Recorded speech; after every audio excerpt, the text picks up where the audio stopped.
Hey, hello, I'm Kråkan, also known as Corvus Cornix, and welcome to Closet Movie Rambles, where I talk about old movies that I found in my closet while cleaning. This week's movie is Howl's Moving Castle, and it's a Studio Ghibli movie from 2004, and it's about 1 hour and 54 minutes long. And the movie starts with the castle in the distance moving through some fog, and then cutting to a small town where the main character of Sophie is making hats. She works as a hat maker. And the customers look out the window and see the moving castle in the distance. And a bit later, she goes out to town to deliver something to someone. She has a note in her hands. And she turns the wrong corner and she gets confronted by two soldiers because there's like this military parade going on outside. And they try to hit on her and she doesn't like it. And she tells them to go away, but they won't. And then Howl appears, the wizard, I guess. And he kind of puts a spell on them and they just walk away. And then he grabs her to walk along with him because he's been followed by these gelatinous kind of monsters, and he uses his magic so they float away like walking on air or something. And he leaves her on a balcony and said that he will get her back or something sooner or later. And then he jumps down from the balcony and he disappears. And her sister Letty, she works at this bakery, which so happens to be the balcony which she landed on. So when Sophie's sister realized this, she rushes up to the top of the balcony, and they talk about what happened basically. And then Letty has to leave because she has to go back to the bakery. And then Sophie goes home, and this old kind, I think she's like a witch of some kind, she's like a fate witch. I didn't get the proper translation going on, but she's basically a witch, and she's the one that's been distributing these kind of gelatinous monsters to hound Howl down for some reason. And she picks them up in like a jar. And Sophie goes home to the hat store, which I guess she also sleeps in and lives in, and she locks the door behind her. And then the doorbell rings, like one of those bells that are above the door, and the fate witch kind of enters. And Sophie tells her to leave, but she doesn't want to leave. And then the witch puts a curse on her, and she leaves. And this curse is a little bit strange because she can't tell anybody about the curse, and she turns into an old woman. She was this young, beautiful girl. Now she's an old woman. She has problems with her back, and she looks at herself in the mirror, and it's kind of a funny scene because she sees her hands and her face, and she kind of stretches and go like, what is happening? And all this kind of crazy stuff is going on, and she freaks out basically. And the witch also told Sophie that to say her regards to Howl. So the next morning, Sophie's mom is visiting, and of course she can't show her mom that she has this curse on her for some reason. So she tells her that she has a cold, and her mom believed that because she sounds like an old woman, because of the curse. And later she sneaks down to the kitchen to get some supplies to go up to the mountain and basically get to the moving castle and get Howl's help basically. So she goes up the mountainside, and she travels by a wagon for a bit, and then she walks, and then she comes across a scarecrow that's stuck in a bush, and she pulls it out, and it turns out that it's a sentient scarecrow, and she called it Cabbage or something. And it kind of follows her around, and it helps her a bit. It gives her a cane. He gives her a cane, and later it starts to get really cold. So she tells the scarecrow, like, "Can you find some place warm because of the cold?" And of course, he does. And sooner or later, or a bit later, I should say, the moving castle approaches, and it's this big mechanical kind of magical steaming kind of thing. I don't think the original author had like a mechanical idea in mind, but it's basically a castle that walks on metal legs, and she gets in through one of the doors, and she sits in front of a fireplace, and she almost falls asleep, and then the fire starts to talk to her, and it's like it's this demon that's bound to the fireplace by a spell. His name is Calcifer, and he tells her if she can break his contract, he will help her break her curse that's been put on her. So they have like this kind of agreement, and then she's old and tired, so she falls asleep.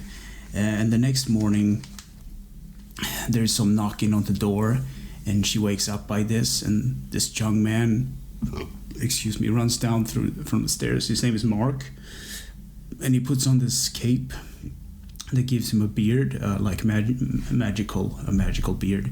And he opens up the door, and on the outside of the door it says like Master Jenkins, Brilliant Wizard, or something like that. So Howl has these aliases, like different identities.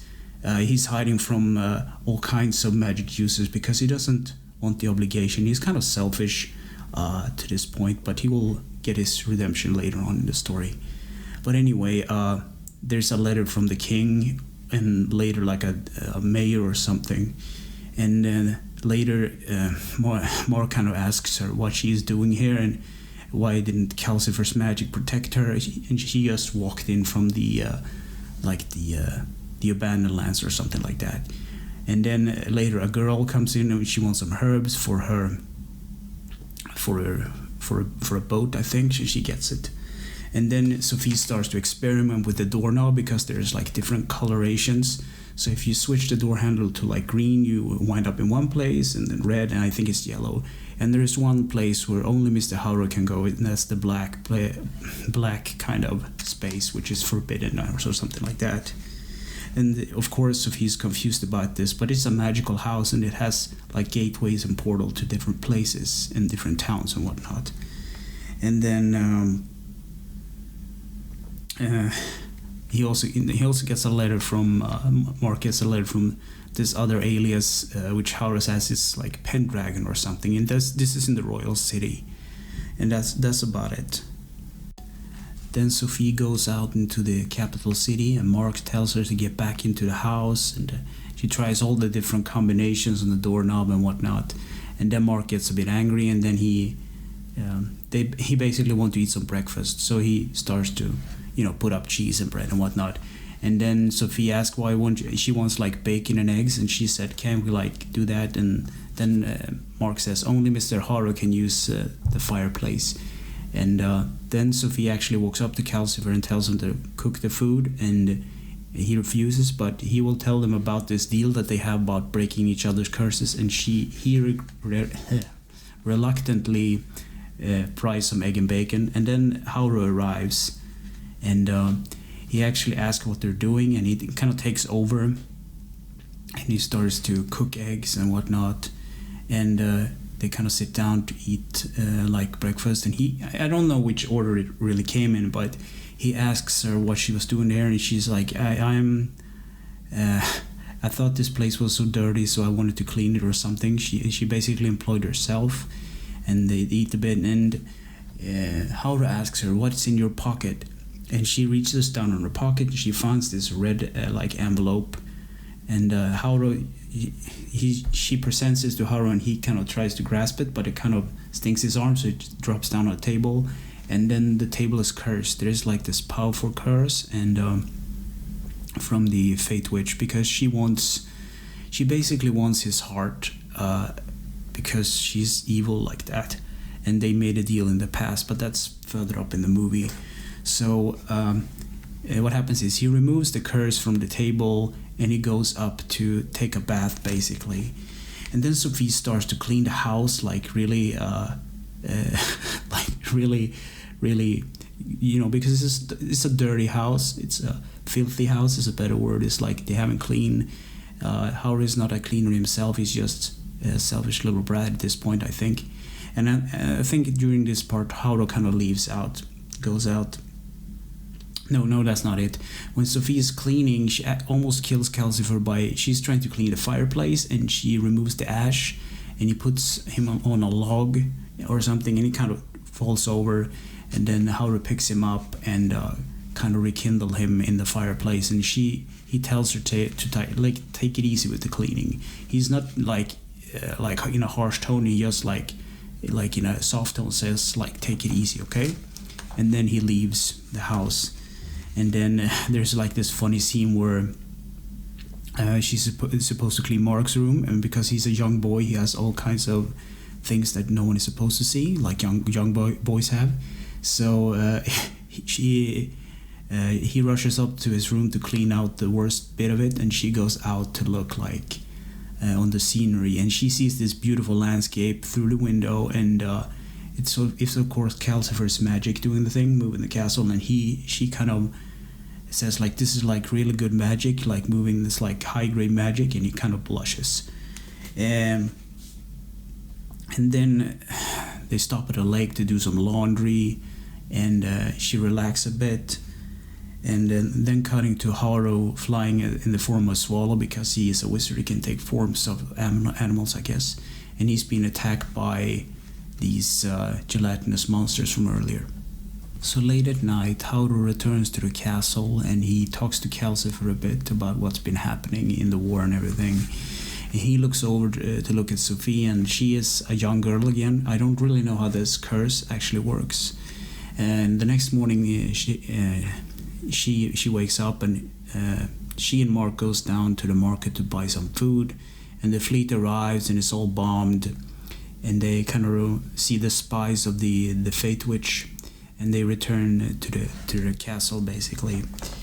And then as they return, Howl screams, and he runs down the stairs because his hair has been colored orange, because Sophie cleaned the bathroom as well, and she rearranged all the things on the shelves, and she broke the spell of some of the magical elixirs, I guess.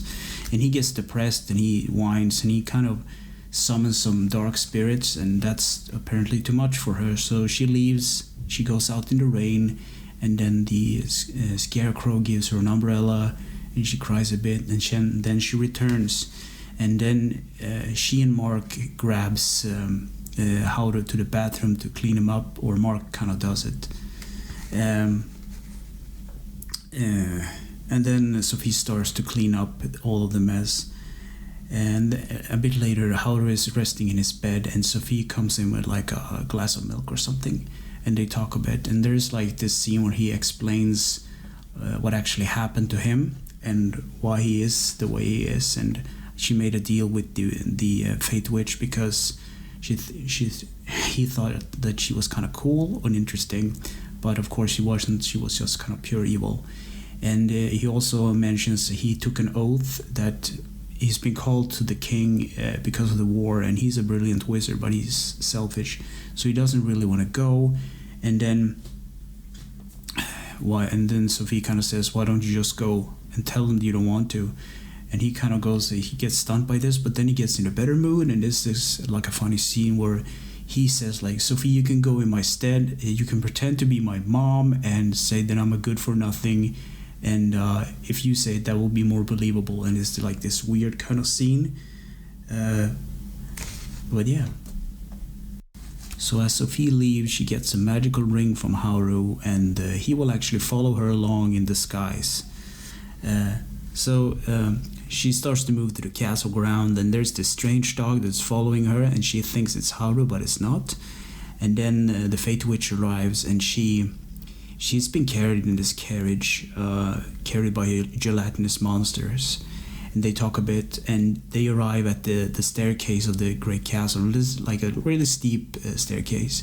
So Sophie carries the dog up the stairs while the other witch is struggling to get up the stairs, and she is really sweating. It's really hard for her to actually walk, but she has some pride, so she walks all the steps. And then once they reach the top, the witch finds a chair which she sits in, and the dog runs away, and Sophie follows it. And then there's some strange spell that's put on the witch, so she loses all her power and she gets all drained. And then Sophie gets an audience with Sullivan, which is this female witch, which is the king's advisor, I guess, in the war efforts. And she kind of explains a little bit about Howl, and that he is really a monster. And then she has the old spiel, Sophie has the old spiel, like how Howl is not like how her son is like this good for nothing. And then as she does this, the king arrives. And the funny scene is Howl is actually impersonating the king, but Sullivan kind of sees through the disguise, and the real king arrives at the scene, and the real king is like the opposite of Howl, like really enigmatic and everything. So they kind of call the bluff, and the king leaves. And then Solomon attacks Howl and the Fate Witch and Sophie with magic, but they escape on these through the roof and onto this kind of, it's like a imagine if a hummingbird was a machine. I don't know how else to say it. So they kind of drive away, and he makes a diversion for him so that she will be invisible for 5 minutes or something, so they can actually get away. And the spy dog called Hen, I think, is also following. She's actually with the older now Fate Witch kind of figure. But anyway, they escape, and while this is happening, the military goes to Jenkins' house and to Pendragon's house, and I think there was another wizard. They try to break into the castle, but due to the magic being like one way, like a portal, they break into these houses and there's nothing there. So Sophie and company crashes the hummingbird flying thing into the mouth of the flying castle because she can't stop it, and then they sleep a bit.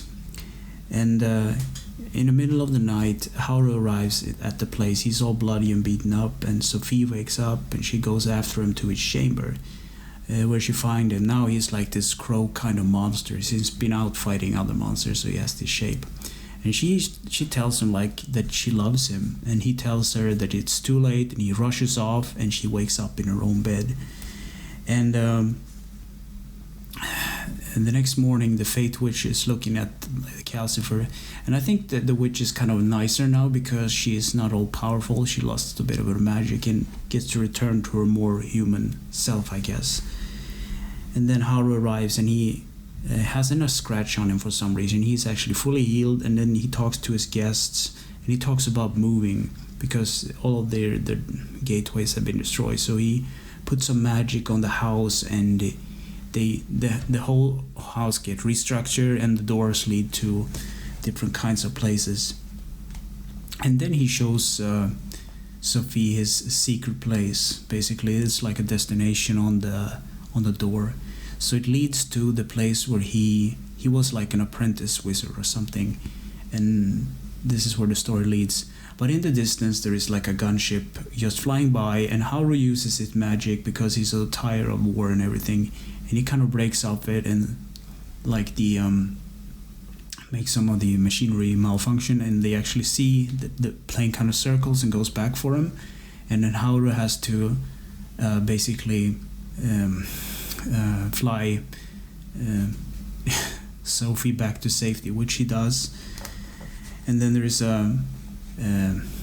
like a raid and stuff, and the next day or something, because Howl is out fighting, somehow Sophie's mom actually finds her in this place, and they have like a heartwarming session where they talk. But actually Sophie's mom has been hired by the government to actually spy on them. It's like this weird kind of thing.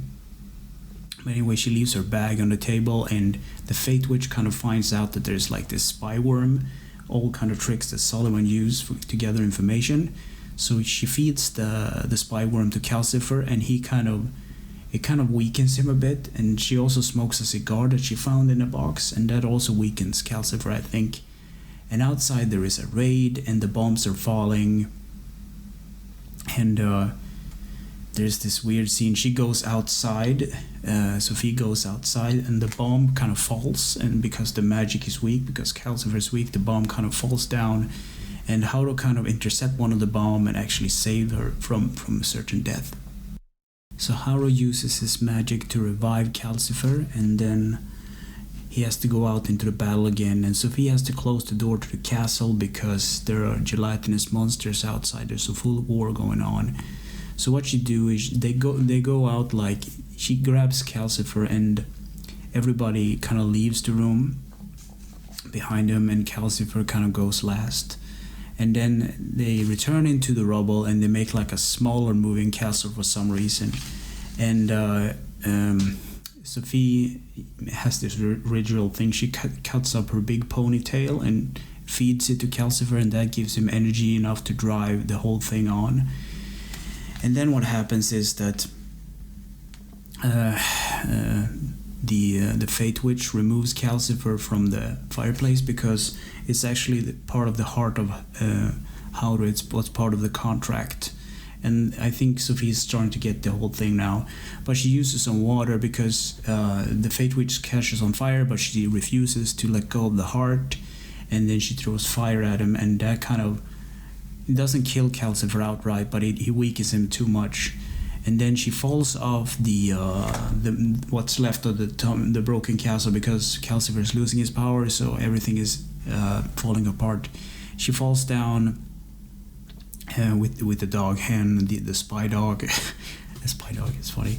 And then the door to the actual house is down there for some reason, and she uses the ring that she got from Howl, and she finds a way in through the doorway, like it's all this blackness, and she gets guided through, and she finds Howl and Calcifer when they were young, and the ring kind of vibrates and it snaps, and she tells him to wait for her in the future. It's kind of convoluted, but it will make sense later.